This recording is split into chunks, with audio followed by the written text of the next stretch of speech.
Ce que vous avez espéré dans l'élection, dans la erreur grave. Pour l'élection, Mboka o est allé assujetti et puis dominer na Rwandais. Tant que Laurent Désiré Kabila yaki, toujours applaudi que Libiso ba libérateur. Ce n'était pas des libérateurs, en vrai dit c'était des agresseurs. Même dans Mboka na biso ndenge zabwe, dans ba parti mususu na Mboka oyo, ils allaient net bien privé ya ba américain, congolais azana droit sur yango tena.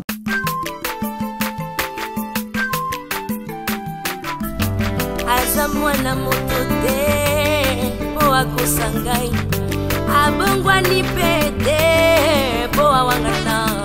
Nzambe ya le Nazarien, le Nazarien, le Nazarien. David Nzamba ayebana kitoko koma mukondima atako babakola ki mafuta na musakolima lelo ya yo bolingo ebateli le Nazarien. Pamboli oye mona na katempeni mama kantelobi kola pie mapapu masopi mafuta toko kesi ena Masolo ya Mboka. Après 3 ans d'existence, les Nazariens TV, autrement dit LNTV Bilengia Bonzambe Bisike Fanda Kaka, vous propose encore une fois na Bilengia Leloyo Masolo ya Mboka. Dans l'ensemble Bokolanda Yango mingi, pas avec moi, mais avec votre frère. Humble serviteur en abino, Justin Kwangin de l'image en profil. Masolo ya Mboka, rubrique Bagisami na Katia, www.lenazarientv.com, et ça pour informer, réinformer, divertir bino, lokola momesano neto mesana, ndenge pe bino, bozwa biso, lokola ba partenaire officiel, bato bandima ko vanda ka libosa ba ordinateur, na internet, na bango, pour balanda les Nazariens. Rubrique oyo eye pour na kopesa ba information à sport, kolobe la musique, kolobe la théâtre, kolobe la cinéma, kolobe la culture et art social, peignon so et mémarane éducation. Lenazarientv.com. LNTV cette fois-ci, c'est le savoir-faire. Masolo ya Mboka.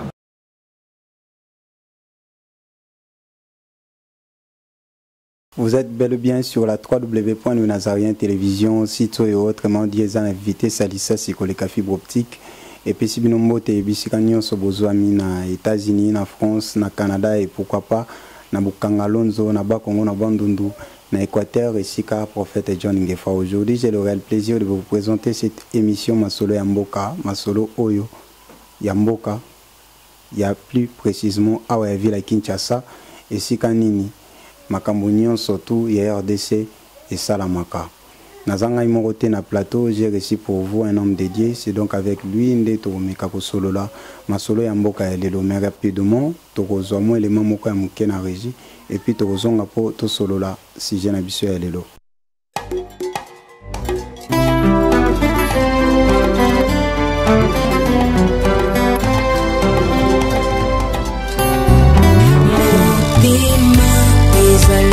Kasemoko bapesaka na moto yo mingi ngana nzima na pesa na masiya kwezali kita moto kati ya motema ezali ya moto ya oyo moto ekoki kopesa na bonzambe na yo na langwe bolingo na yo elobisinga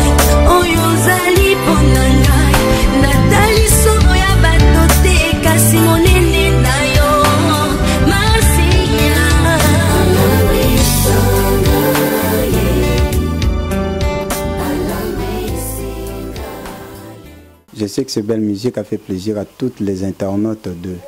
la www.lenazarien télévision et pourquoi pas les amoureux de Masolo ya Mboka. Lelo nde na ute koloba tokobeta Masolo ya Kinshasa nazanga morote na plateau et na dédié image yo na mutazo biso ba image Alain Kiakala. Donc voilà, j'ai reçu pour vous un homme dédié. Lui c'est le prophète Bruno Boaz à qui j'ai dit bonjour prophète. Ah bonjour mon bien-aimé, puis bonjour na ba auditeur surtout ya les Nazariens. Bonne santé à prophète Bruno Boaz, nini santé à l'église. santé ya église ezotambola malamu.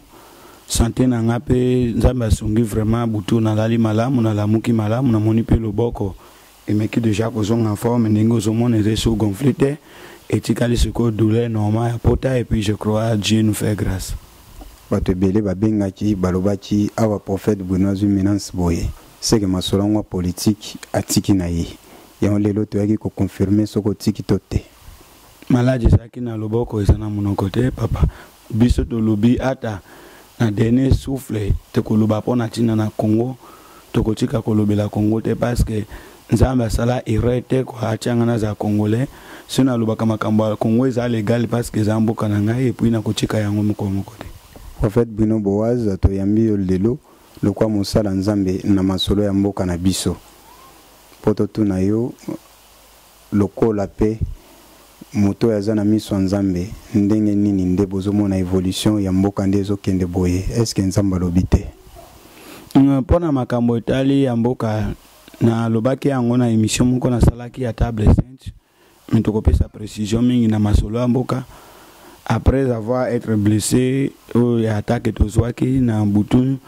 ya mercredi kokoma jeudi nzambe alobelaki nga na ntina na mboka alobi ça suffit à qui décider pour la délivrance à Congo. C'est-à-dire gouvernement actuel où ils allaient kobana Kabila tina c'est ils andingi bato balobaka préavis zéro assurance c'est sous-té pour nzambe déjà ti bango pembeni ils allaient lokola nzambe a ebisi prophète Miché ko ebisa kabe alobi na monaki Israël mutu na mutu azonga na ndako alobi mukonzi azate mais à ce temps-là kabe dia ko vivant donc la temps autre ozana ngo suko mokonzeze soute mais nzambe azosala grâce que tozobi que la paix makamango koleka na kimia Congo ekozala malamu. Dieu m'avait montré une chose encore na butu et alelo yangonde esalaki ke na benga binoto solo la tango na lai na butu na monaki désordre makasi na kati ya ville ya Kinshasa mais désordre wana ezomaki mingi na kati ya cité te ezomaki na centre ville précisément na Gombe puis surtout na rond-point Foroscom na monaki ba immeuble ko crouler tout comme ça et puis mutumoko azoyi bisanga alobi c'est fini vous êtes sorti de l'esclavagisme donc j'ai compris que le temps de l'Éternel est sonné et puis délivrance ya Congo est commis mais na message ndenge nzambe apesi ngai et ko za précise ba population ba wakufa te mais nzambe akopesa délivrance ya mboka o na puissance puis na force majeure nzambe ko délivrer mboka o na nzela wana vu que makambo ba enrôlement est en cours to espérer que élection ekoleka bonne et due forme. Papa élection ya mboka oyo tozolo ba élection administrativement bazo préparer élection mais logiquement par la volonté élection exacte. Volonté élection exacte pourquoi parce que même mboka actuel ningi tozona ngo budget malonga exacte. Budget exacte balobi mbongo exacte. Yango na lobaka na émission à la fois passée na lobaka ke Kabila na volonté à organiser l'élection. Pourquoi parce que 5 ans na ye mandat normal o ya sala ki soki azaka na volonté à organiser l'élection na gouvernement na ina matata ponyo balingaka déjà bazwa précaution même 2 ans avant. Pemboka un grand Congo que nous sommes tokozanga mbongo kokozanga mbongo ya ko organiser l'élection te. Ba mbongo oyo bazo réaliser actuellement na ba société pe na ba nini na ba frontière ils ont directement la poche à bateau. Ils ont fait dans la banque, ils ont monnaie, dollar, ils ont maté le la ballon, ils ont gonflé. Dollar, ils ont maté tous les jours. Pourquoi? Parce que bon, ils ont dans la banque, ils ont dans la poche à bateau. Donc, n'engagez na lobaki sikoyo gouvernement ba ebi ke bazana préavis zéro. Ba ebi te so bébé la bango le lot au lobby. Alors bateau bazotia bango na gouvernement moto na moto azolika po akata. Ezalo kwa musunya nzoko na kata libela po sokolo kolonzo soki aye. Akoboto la ngai na kuzeso accès au KTT c'est-à-dire moni majorité ya bato bazo travailler na gouvernement actuel ils ont vrai congolais et puis bazana volontaire sur ngambo côté ce que vous espérer na élection na kanisi tozo sala erreur grave pour élection ekozala te mboka o ezali assujetti et puis dominer na ba Rwandais bazo torturer mboka oyo. C'est aussi exemple oyo na lobaka yango toujours na lobaka na tamboli na Nord Kivu Sud Kivu na province orientale presque na ba grande ville Lyon surtout ya Nord Kivu Sud Kivu province orientale na tambolaki réalité na monaki kone zani na armée na biso ce commandant ya nini régiment baza ba congolais mais ba ops donc deuxième personnalité ba colonel ou anato ou lieutenant colonel sur titulaire aza congolais a jeune automatiquement il faut les rwandais Rwandais pinza ya ku Rwandais ya kokosa te Rwandais pinza ya solo moni pinza solo munoko olobe aza Rwandais pe ba militaire na biso na este ba yebi ango meme bato baza Bukavu bazola na biso mikolo mingi ba yebi ke makambo na solo beza ya solo c'est-à-dire okuta ke mbuka oyo ezali pillé manipulé par des Rwandais et puis ces Rwandais fait maltraiter ces pays pour rien yango moni nzambe lokola nzambe justice qu'est-ce qu'il a fait au moni moto lokola Kagame a ibi bozu ya mboko ebele parce que Rwanda est en recherche de Kagame a ibi bozu ya mboko ebele mon frère Justin ndenge nazo yebisa yo mais nzambe a frappé ndenge nini babile bien lakini ça profite jamais azala kina petit ni a confiance kombo na e bazana a pesa ke confiance mobimba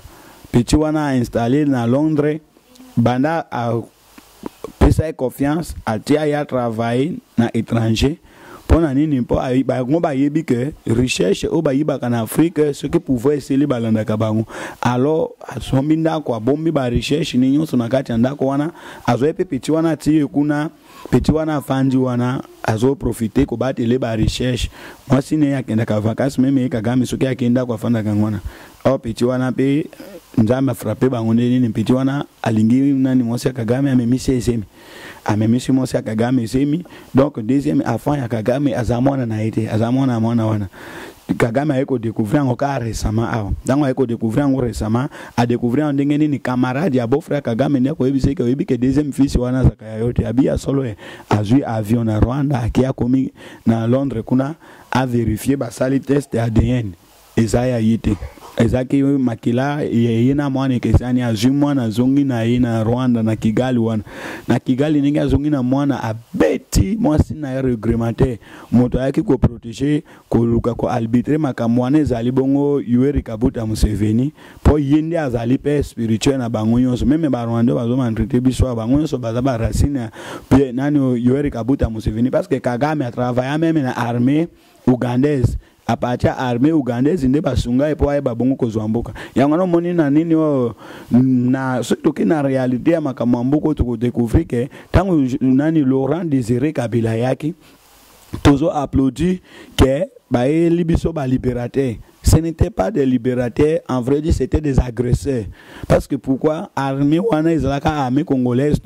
mais izalaka armée étrangère. Izalaka association ya Rwanda na Uganda de Bayaka bazu Laurent Désiré Kabila bache comme couverture bazo ya ne ya kanisi ke bazo sunge po comme président mais mission na bango babandaki ko ya nango izalaki nde pona ko ya ko boto la Congo ba yi babongo ko commander lokola ye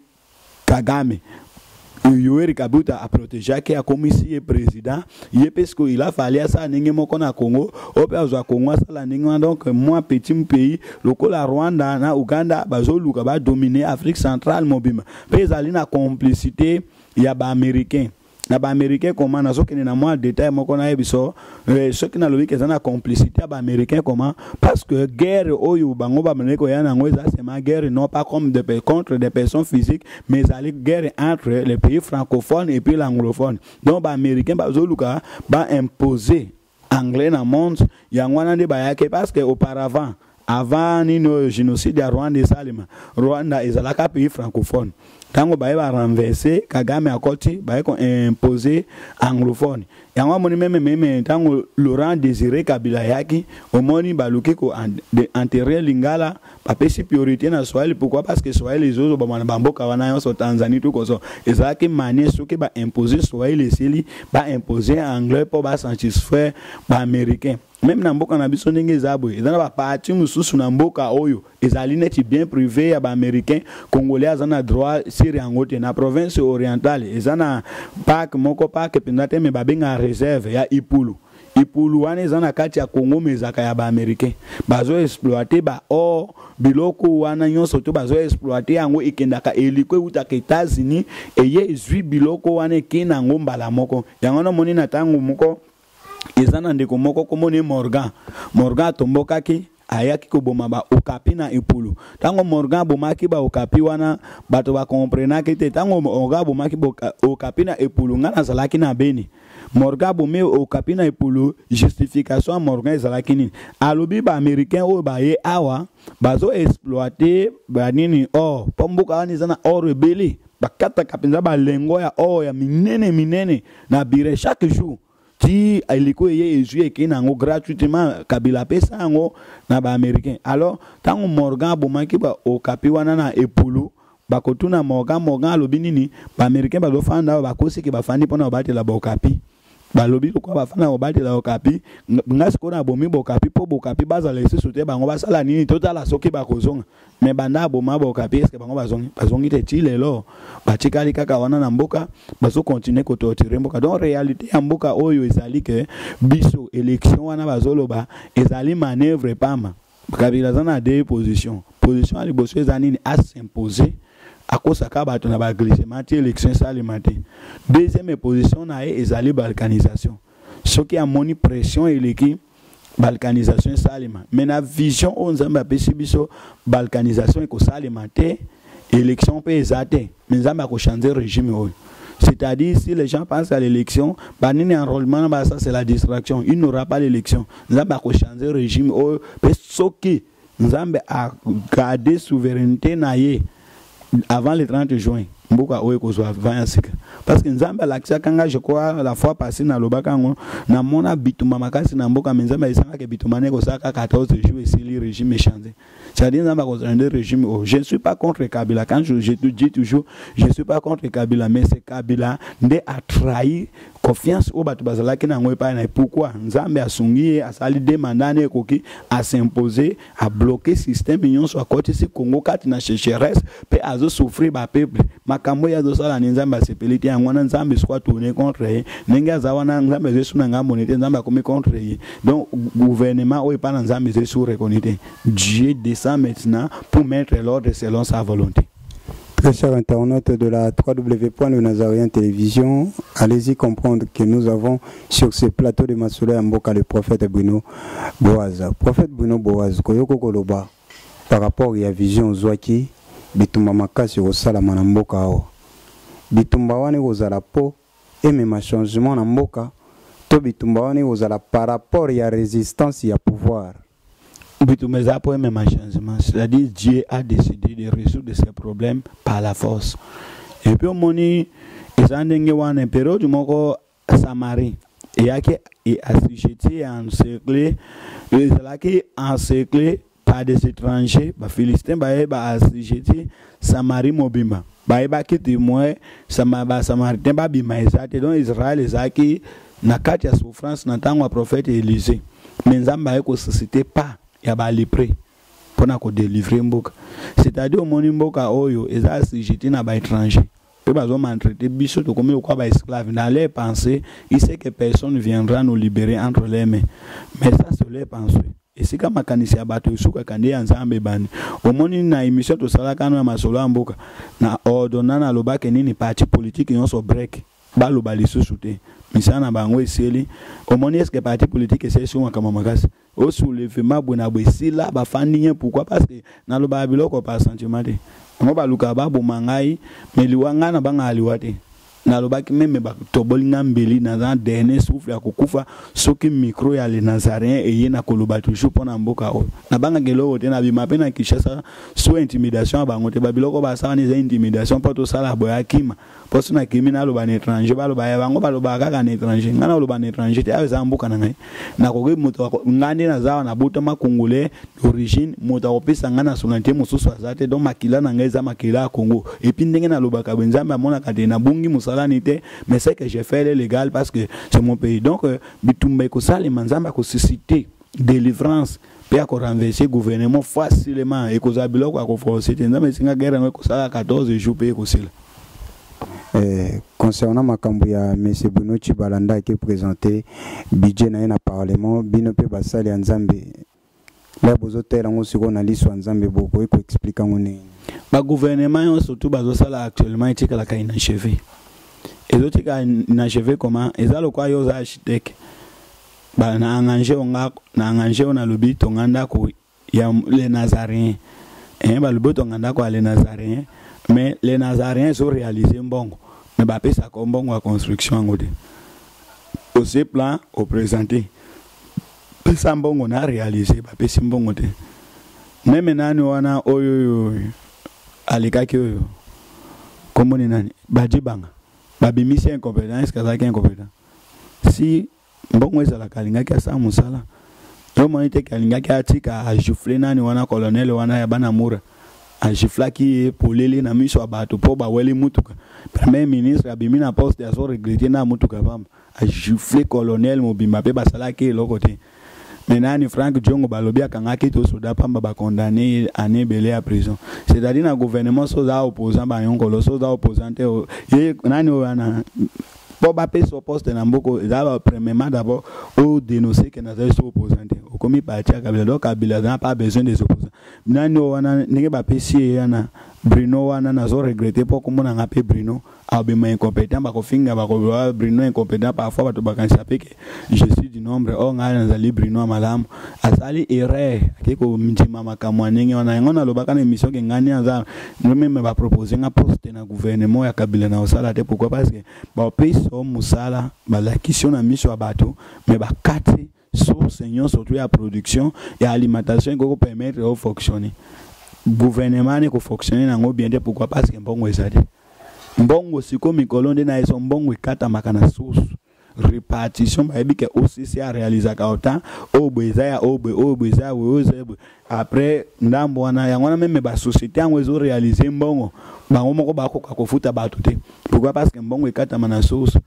tala fonctionnaire congolais ti lelo salaire ba fonctionnaire ezan en francs ba misusu bazan ba salaire ya 50 000 francs congolais pas 60 000 francs congolais mais dollar et mati 50 dollars le commis 75 000 francs congolais dollar commis 75 000 francs congolais mais salaire à fonctionnaire congolais zo kokata 50 dollars te pour se pas foutre 50 000 francs congolais c'est-à-dire kokata 50 dollars de dollar ezo madame salaire va fonctionner tikali les mêmes donc on mona que tina mon côté ya musala oyo bazo sala actuellement gouvernement eza gouvernement lokola nzambe azuma kamona maboko biso to garder silence to tika nzambe ya sala parti politique batika au distraire biso il n'y a pas de vrai politicien na mboka oyo tozo sila secours na yebisa kabino depuis na manako lobango que David azali nzambe a préparé David à revêtir na capacité à koya ko terrasser Goliath pe délivrance koya Moïse akoya pe akobimisa Israël na Égypte mboko eza grandement béni pays africain moko ko kaina biso na recherche ezate pe to ko exploiter recherche biso to za génération béni pourquoi parce que to kufa malérité so ba parents na biso ba lekaka maléré biso to ko kufa béni to kufa vraiment riche et puis bana na biso ba ko vivre vraie recherche ya Congo au mindele ba ko banda ko tika Europe Amérique pour ko yaduka musala na Congo congolais au kene so ko luka musala na mboka ba to te na lobi yango na qualité ya musala ya nzambe. Ce que tu espérais par rapport à la libération, tu espérais que ndeko na biso akouta na ngambo ya Angola wana tolo baka bongo yende akoya kolongola biso peuple congolais na buumbu tonenge nini buumbu ngo Moïse na biso ba congolais kozala nani makanisa bato ekesena oya nzambe bato bele bazolo batina ya nani wana sindi dokolo mais peut-être ça peut sindi te Dieu peut agir de sa propre manière. Parce que Israël, bah ouais, qu'on a idée que c'était David pourrait libérer Israël. Parce que là, qui a confiance à bataille, à Goliath, il y a Eliab, Tawasta, il y a Saoul, Moko, mais délivrance et autre qui musique. Peut-être, tous autres canisa, bato mingi pour Mikolo penser, il y a Congolais mingi comme il passe ni dokolo, balobi armée angolaise et koya tout koso. Mais au comment on appelle Benzamba ko cité kaka moi minimum mais bato na kati ya ville Kinshasa ba sali action armée angolaise et sali le côté. C'est-à-dire tout espoir et pas moto mais tout croire que Nzambe alobi azo délivrer Congo. Très cher internaute de la www.lunazarien télévision, na prophète Bruno ndeto solo là, ma solo ya mboka. Mais prophète Bruno, question na ko tuna yo moko particulièrement boye. L'air yozo tala makambo ya monsieur Sindi Dokolo wana.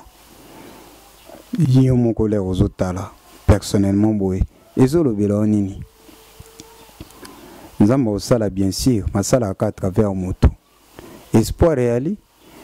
Bon, na yo kaka kombo ya Sindi Dokolo maintenant on a eu temps vraiment ya ko étudier to pe ko prier pour n'était parce que moninga na sala ka muntu confiance soki nzambe alobelinga et au moment où nzambe alobelinga ngona note moi vraiment na ba bongo confirmer exact au moni le problème est quoi mon frère. Le problème est ça que Kabila a général confirmé par son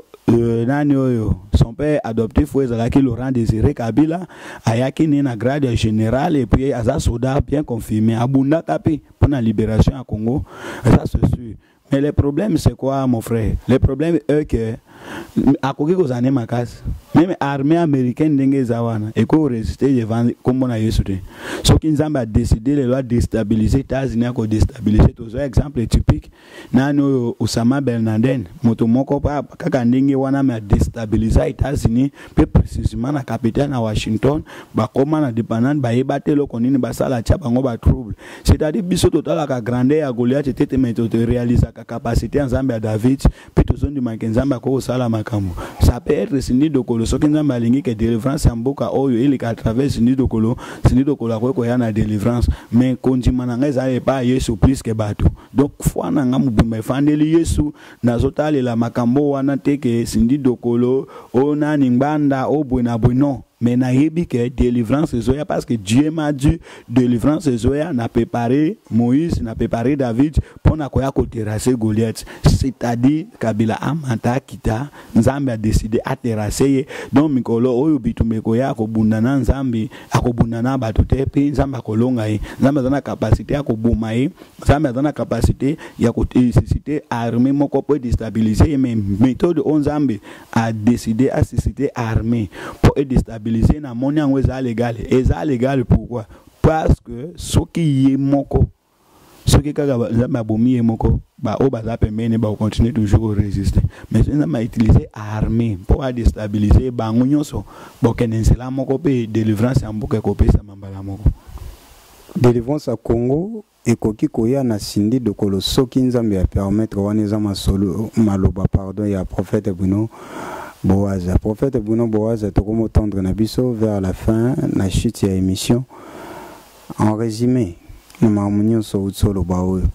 Tokoki ko retenir nini yo etonke mosali ya Nzambe puis patriote pour na mboka na yo Congo. Le problème est que je suis fort d'ici dans le comportement ba congolais actuel. Pourquoi? Parce que surtout bato wana abirode. Bato torturé. Excusez pour prophète. Oza fort d'ici, faut le bango bien pour bato muso batira attention te na malobo bimisia. Alobina za fort d'ici na comportement ba congolais. Pourquoi? Parce que tout par exemple le kola ba ndeko wana ba congolais o bato travailler na birode. Na birode za ba rwandais te za ba congolais.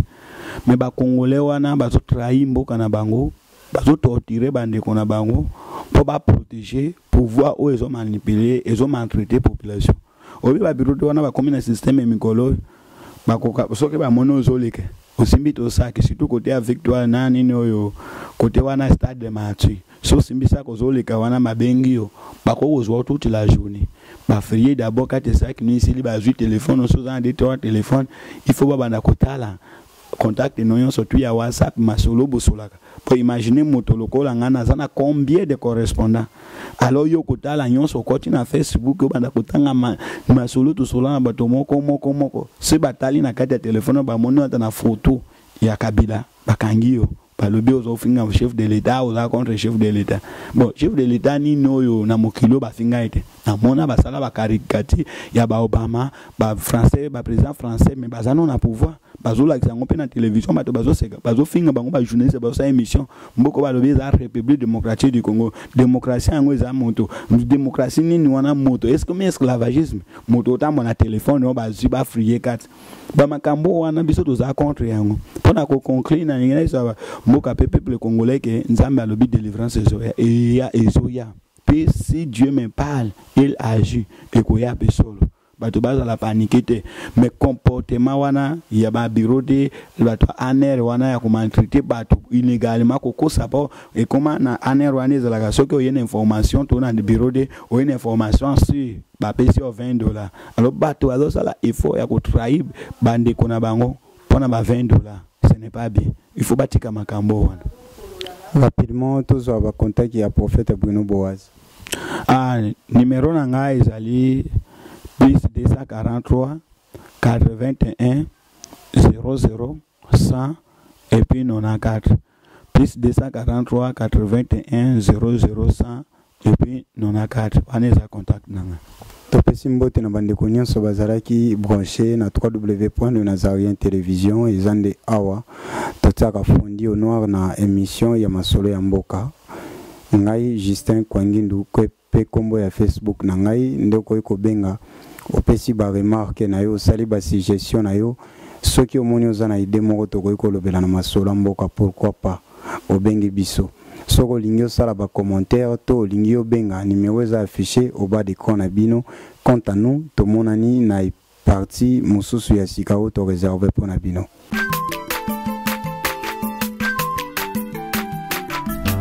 Azamwana motote po akosangai abongwa ni pete po awangana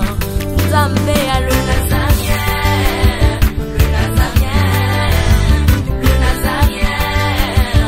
David Nzamba ayebana